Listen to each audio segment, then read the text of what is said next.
do something unique. And, everyone had a a topic. And I think mine was like Folgers, but I couldn't stick with like the traditional Oh Folgers in my yeah. cup song. So That'd be hard, man. That thing is yeah, so I catchy. know it is. Thanks for being here. I want to know, where were you born and raised? Born and raised in the DMV area. Grew Okay. up in grew up in Virginia, Lorton area. Like I kind of moved around. Started in like Alexandria, but eventually ended up in Lorton, and pretty much grew up there my whole life. Could you DMV, you're meaning like Virginia, DC, Maryland, little Yes, yes. triangle But so thing? essentially, I grew up exactly that triangle. But I grew up in Virginia, like born and raised, and actually like moved in the Virginia area. Like my mom lived in Virginia the whole time. She came from Ethiopia, and that's Wow. where yeah, yeah, yeah. Her and my dad came here from Ethiopia, gave birth, and I was born actually in the Maryland hospital, like so really close to where we were living at, and Hmm. then but yeah, grew up and raised in Virginia. Yeah, so I was like in Alexandria, then in Lorton, and that's kind of my upbringing. Wow. Okay, so they Yeah. moved here and had you like how new to the States were they? I mean, Ethiopia, that's a Wow. big jump. It's a very big jump. I mean, my dad at the time had been like coming back and forth, trying to figure Okay. out a way to like get his, get approved for, I believe, his green card and Hmm. everything. So when he came back to Ethiopia, he kind of like rekindled um like a romance with my mom, because it's kind of hard when you're separated, and they were kind of dating, and then they met again when he came back from the States, and they kind of rekindled this romance. They had a really amazing summer, according to their stories, Sure, sure. and then they just they decided they wanted to be together, and one of those things where they 3-4 months of rekindling it and bringing it together, they hopped on a plane, moved over to Virginia, and then I think I was born about a year or two later. Wow. Wow. So was your Yeah. dad coming over for work and then Well, eventually?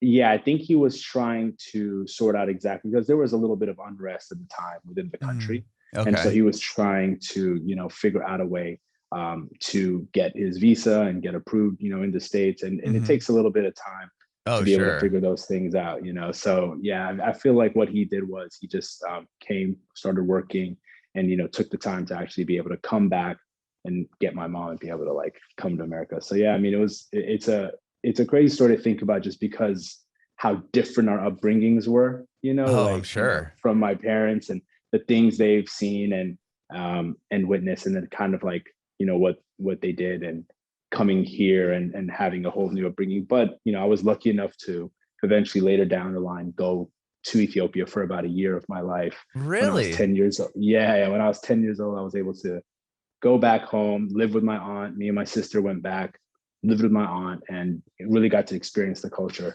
and get to like really understand like my heritage. That is Yeah, really cool. So you yeah, said 10 years old and you lived there yeah, for a full year. Were you going to school yeah, there and everything? yeah. I was going to school. There's a small school there called Greek school, Hmm. and it's just like students from all over the place. It's kind of interesting, because a lot of the curriculum revolves around learning the English language as well. Different things, because it's just to be able to if people want to move or go Hmm. different places, and English being kind of a universal language. So Universal language.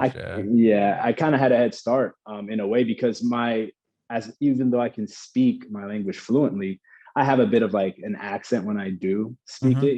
It's like kind of broken, and it's kind of, like it doesn't come out as smoothly as I would like it to sometimes. So I kind of had an advantage being able to go to school and just talking English. And I mean, Sure. and did I get better? No, but my dialect, my grandma still makes fun of me to this day for the way I speak. But at least I can understand her clearly, and talk back. That's good. So you can actually speak your native language then. Wow, Yeah, yeah, I'm that's modding. Yeah, impressive. thank you, thank you. Yeah, no, it's I was lucky because my grandma helped raise me. Right when I was born here, she had come to help my mom, Uh-huh. And, for the first couple of years, and, when my mom's out, working, my grandma's at home. And if I wanted to eat, or if I wanted to, You gotta, I would gotta be have, able, yeah, I would have, exactly. I'd gotta have to communicate speak. with So, exactly. So, her. I had to speak, and I had to learn how to, really like listen to the language. And I was able to like grasp, because sometimes I feel like when you learn a language a little later, you kind of hear the language as it is, and then you translate it into English, and then Mhm. spit it back out. But because it was like those formative years from like 1 to 5, I was able to like hear the language as it is and Pick it speak in up it as, quicker. yeah, pick it up. And now I hear the language directly, speak it directly. And now I have like a weird hybrid between English and that I use with my mom and stuff. So yeah, That's that's cool. that's that. Yeah, That is thanks. really cool. That is really cool. Yeah. And how did you get into music? Were your parents playing music around the house or? Yeah, growing up, especially like from their era, like they were always listening to like the Sam Cooks and the Al Greens, and Mhm. just these like classic songs, and that's all we were allowed to play at the house. We grew Oh. up very Christian household, and so my mom, the only excuse she would have would be songs that were like either old school and classic or gospel. So it was like the only two things we were really listening to. And then eventually country got included into the mix in the house, because it was another genre that she felt was clean enough to, Mhm. listen to at the time growing up. So, but yeah, so growing up, we had gospel, and then we had all the old classics, and I just loved that music, as I was growing. And then obviously I started getting into my own, like the music that I love, and Mhm. started arranging. But it was really cool to be able to have like that upbringing, and that, and even listening to Ethiopian songs. My mom loved the Oh, Ethiopian. Yeah, like it's really, the jazz scene in Ethiopia, like, is Mulatu is like a very very classic jazz musician who actually did a lot of cool things, throughout the world with his music. mhm. And the jazz, elements, I try to like, sometimes I find myself incorporating within music, That's just cool. just like without thinking. Sure, sure. Well, what was the Yeah. first instrument you learned how to play? Piano. Piano. Piano was the first instrument I picked up, and pretty much the only instrument that I really have a full grasp of, I would say. Mhm. I've picked up guitar here and there, but piano's always been. I mean, I feel like you get put in lessons at a very young age. My mom was like trying to put me in all these lessons for things, and piano is the only one that like stuck, versus like soccer or karate. I mean, I was, I quit karate. I mean, she just tried so many things, and I was just Right. like, nah, like nothing stuck except for the piano. So That's cool. And what about yeah. singing? Were you in chorus, choir, vocal lessons? Yeah, I was in the choir. I was in, the first I was in like the choir at church. Okay. And we started doing like little plays, and like things like that the youth get involved. Mhm. And I started finding myself like really really interested in like being on stage, and being in the musicals. And then I started working on my voice, I think, a little later. I kind of found that I did love to mimic those artists since I was a young age, like those Sam Cooks. And like some of my favorite artists are like those legends. So I found my kind of my inspiration to go into music from them, and then just kind of started from there. Wow. And so when you were in the plays and stuff, growing up and through the church, were those your first kind of experiences performing in front of people? Yes, yes. I mean, Yeah. outside of like performing at the house when your mom's like, Sure. do something for all the guests. Mhm. That was like the first time I started performing in front of people. And I would say from there, I started performing more and more um in in like the church. I mean, in Mhm. the school side. From I left Okay. the church side, I started doing some things in the school side, but I was always nervous, like growing up. I think I was kind of hindered by this image of trying to be cool, and it just didn't fit in sometimes with the friends that I had at the time. And it was just kind of Right. like a thing that I was combating with myself, because I was like, oh, I want to be like this athlete, and I just wasn't. You know what I mean? Like that was the truth. Like every time I would try out for something, it would go horribly wrong, and I would just in my mind thought that I could eventually overcome and be this, basketball player or something. But I think I just fought with that at a young age, and then eventually deciding this is what I love, Yeah, how going did you get for it. through that? Because my son is in this very same predicament at this moment. Like he's not Yeah. athletic, but Uh-huh.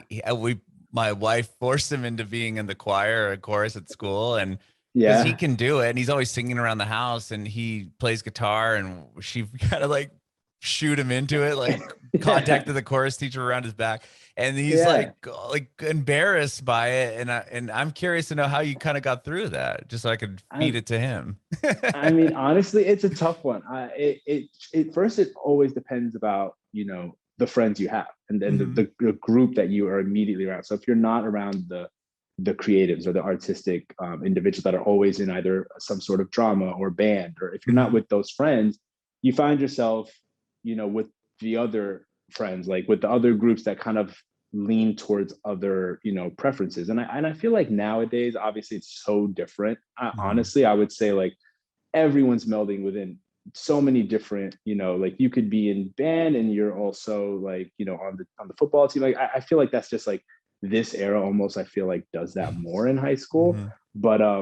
But yeah, when I was growing up, I feel like it was very much like, oh, this is what you try to do. Or even if you're not in sports, you're like just not doing drummers. So the way I got Right. over it, that's a good question. I mean, I feel like I just had like this moment of like, I think my mom was always pushing me. And then I remember Mhm. one time, a teacher, actually, I got to give credit to, in this, I think I was in the seventh grade.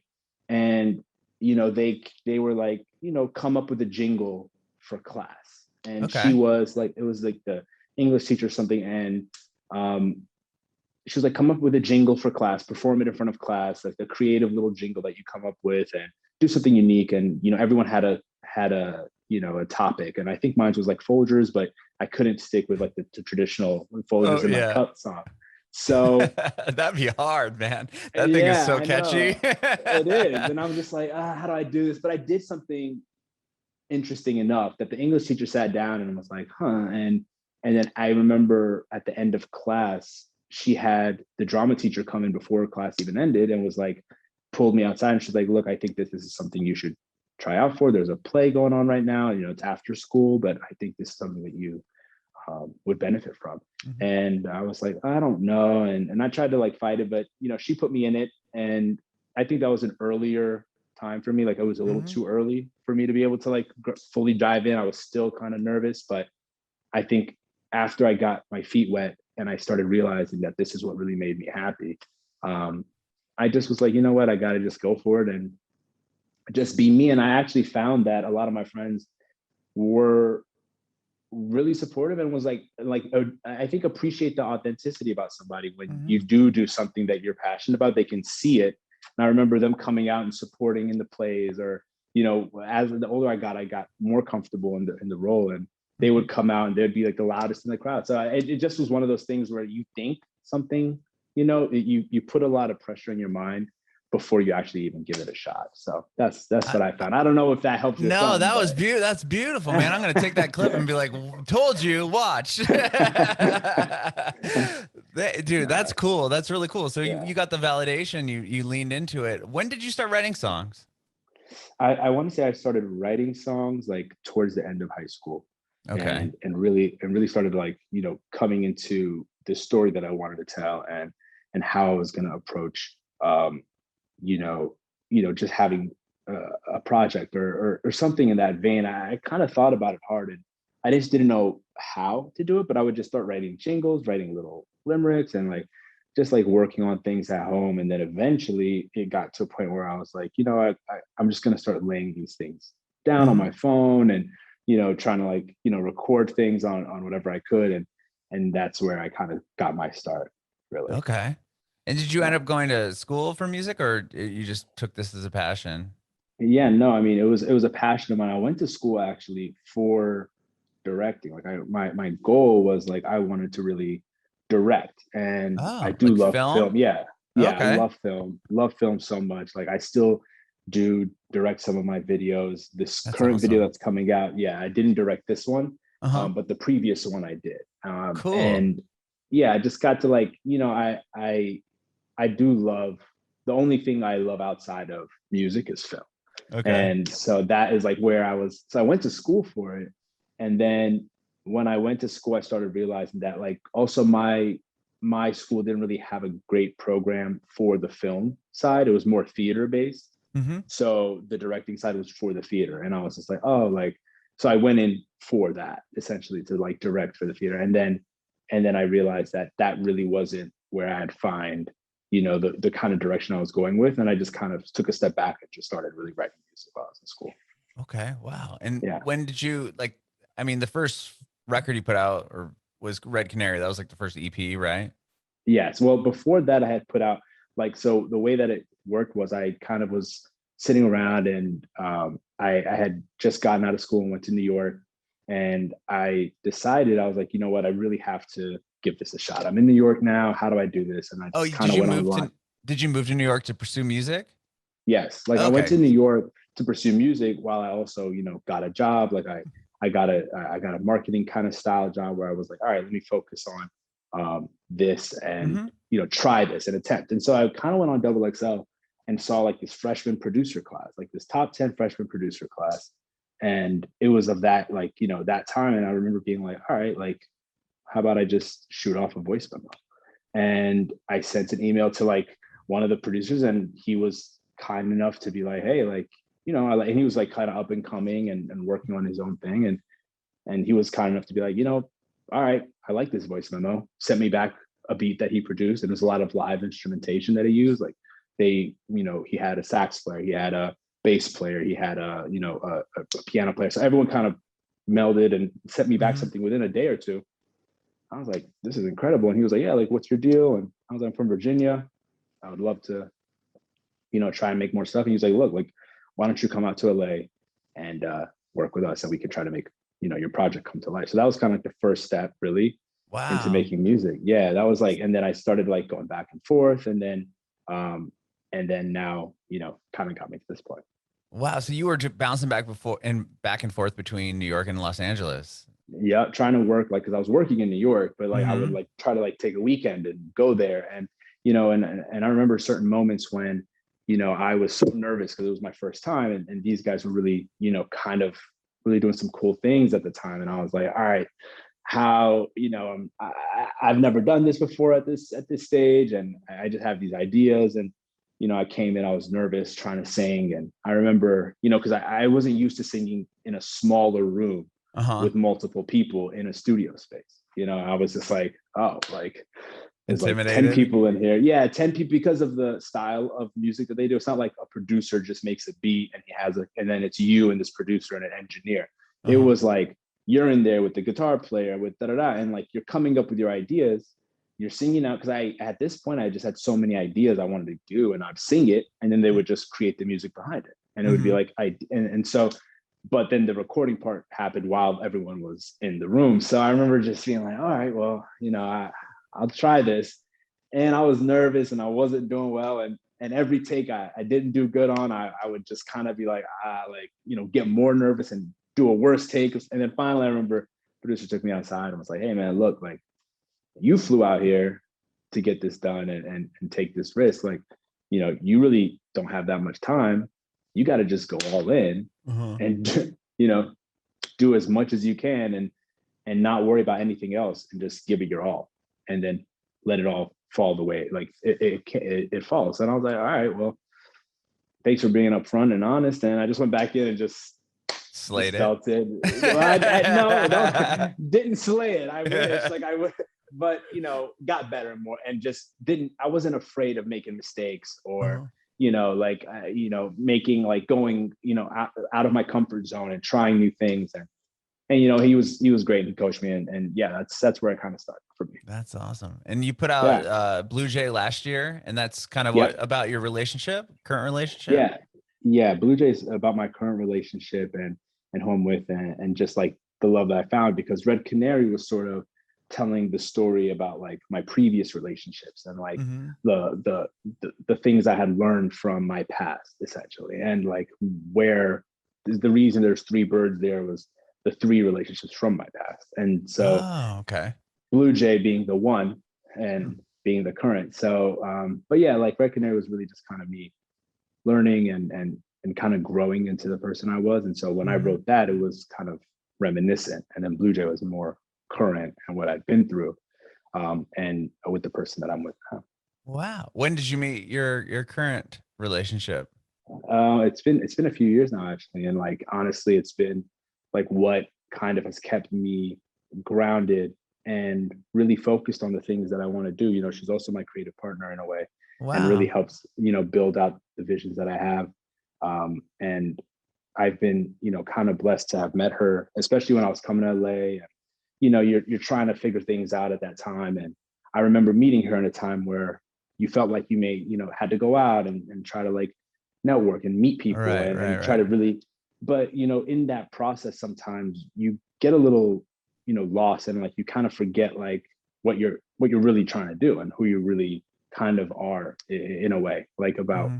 what you are and what you bring to the table. So I remember meeting her, and in that moment just being like, oh, like I've already been kind of like over the situation, and I want to just take a step back and Hmm. focus on just making the music and putting it out, and that's it. And so met her, and she was on the same wavelength at the time, and Hmm. I was able to just kind of like take a step back, and you'll notice on bluejay, if it, lay low is one of the tracks, and Hmm. it kind of is just a story of like how I felt at the time, and being kind of removing myself and time to lay low and just focus on what I want to create, the music that I want to make. Hmm. And in that process you kind of lose touch with people, and it kind of gets like, oh, like, where have you been, da da da. But at the end of the day, you have to be able to remove yourself to sometimes create things that you can't if you're if a lot of different not voices, but a lot of different things are happening around you at the Uh-huh. time. You're focused on, oh, you just went out and saw a friend, and how did the interaction with that friend go, and did I do good at that event? Oh, like I might have said something rude, like these other layers that I found that were like consuming my time Hmm. essentially fell away when I just decided I'm gonna just go Lay low. away, lay low, lock away, and just work. And Uh-huh. that's what it's been for the last like 2 years. Wow. And obviously that song resonated with people. It's got well over 1 million plays on Spotify, and that's amazing, Yeah, man. yeah. Congratulations. Thank you. That is it's funny that song is the one that kind of is the more popular. I lean towards writing a lot about love, and Hmm. like that's kind of where bluejay sat. But layla at the end of the day is still a very universal topic. I think it like people understand that the premise of like just kind of removing yourself from situations that you're not a fan of, and Hmm. putting yourself in the right state of mind to be able to have not only peace but get further in life. For sure. With Yeah. Blue Jay, did you put that record out post like pandemic, or was that a project that you had done before? That was like, I remember finishing it in the early, like I had already been started on it, and a few of the tracks had already come out. Uh-huh. And then the pandemic hit, and I essentially went in. And for me, when the pandemic hit, at this point, I'd already kind of been really laying low aggressively. Uh-huh. So for about a year before the pandemic hit, I had been quarantining on my own. So I Sure. just didn't really, I was like already in You're this already like state of mind. prepared. Yeah, I was like, oh, okay, so now we're all indoors. The Right. streets are clear. And so it's like I'm get to just go straight to the studio every day and have no traffic. And on top of that, because of quarantine, like the studio space that was like multiple, like smaller studios within a Mhm. bigger building, Sure. all were empty. So it was just me and the one producer in our space quarantined. And like it That's just rad. was, it was just like, okay, for me, like I was able to find a little bit of a positive within such a Hmm. like trying Yeah. time for Sure. everyone. And it was just like, okay, like so I just focused and finished it in that time, and I actually was able to finish it much quicker than if like everything had been open. Do you feel like it affected the record in any way? No, actually, like Okay. because laylo had already actually been out before the pandemic. Oh, um okay. I want to say, was it before or mid? Actually, it might have been right in the beginning of the pandemic, right? Okay. Like so, it's like the top, and then the EP came out a couple months later. Hmm. Um, I want to say that's correct, but yeah. So it didn't really affect the record as much because it was already kind of what I was telling and my story. Yeah, the story had Um, already begun, and the story had yeah. already been written. It was about my relationship, but Mhm. um, yeah, no, I usually didn't write from a space of like, oh, is like how I'm feeling during this amount of time. I think at that point it had already been done. Okay, okay. Yeah. And that story continues with your new song, correct? Yes. Yeah, Save This Yes. Dance for Yes. Me. And Yep. this is Yep. also about your relationship. Well, you tell me, what's this song about? So yeah, no. Save This Dance for Me it's gonna be off the heels of Blue Jay, and it's coming on the Blue Jay Deluxe, and that's gonna be Oh, out cool. in the near future.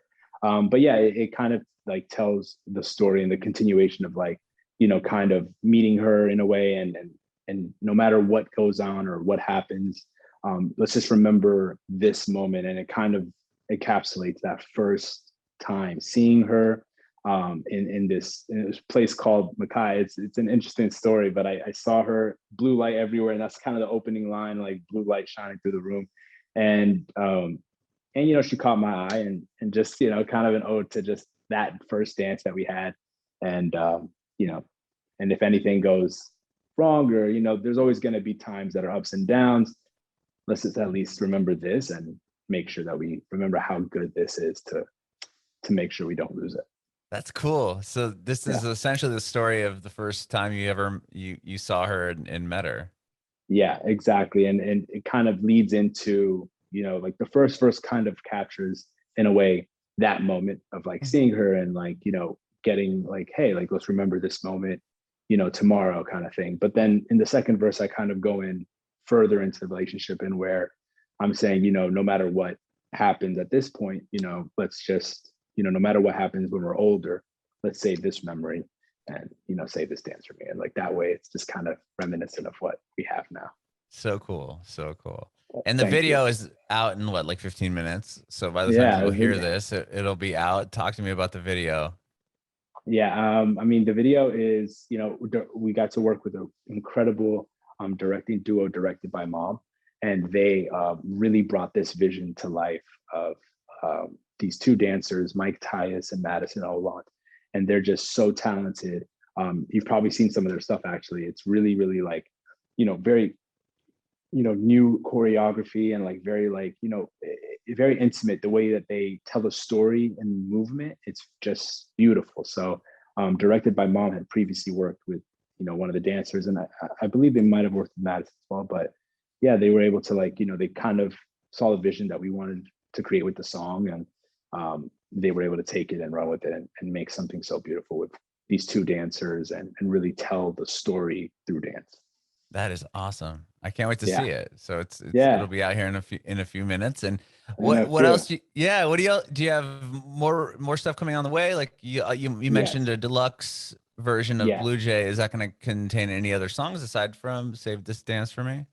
Yeah, it'll contain a couple more songs. Right now we're in the finishing stages. I'm actually in France right now and Oh, working wow. to, yeah, like I'm actually calling you from here, and That's I'm dope. gonna be doing a couple of shows in the area, because it's been, some of the music, some of the songs have been resonating with people on this side, That's in cool. like Germany and Belgium. So yeah, so we're trying to, kind of go and do smaller shows here, and, Sure. and kind of, show appreciation for the people who've been listening, and then That's awesome. uh, yeah, and coming back shortly after and finishing everything up and putting the deluxe out.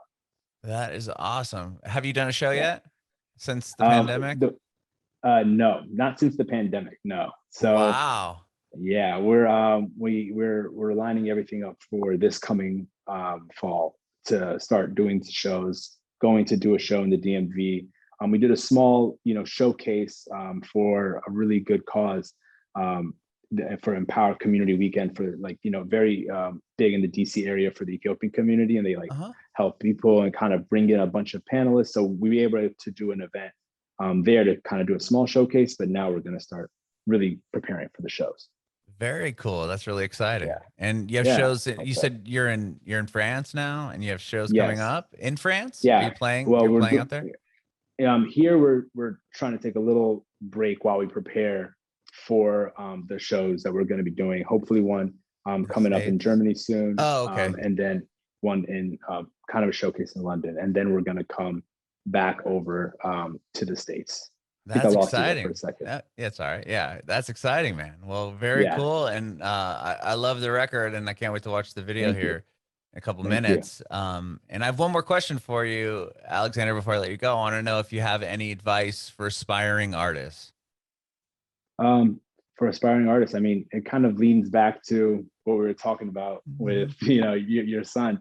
I mean, I would say, as long as you write something that's really just true to you, only you can ever create something, whether it be writing a song, creating, a role or anything that you do in the arts, as long as it's something that you can pull from your own experiences and try to find something within it that, you relate to, I feel like somebody out there is going to appreciate it and listen to it. And that's really what you're doing it for, whether or not it's for multiple people or one person that at the end of the day gets to like sit back and say, I appreciate the thing that you have put out into this world. Bringing it backward.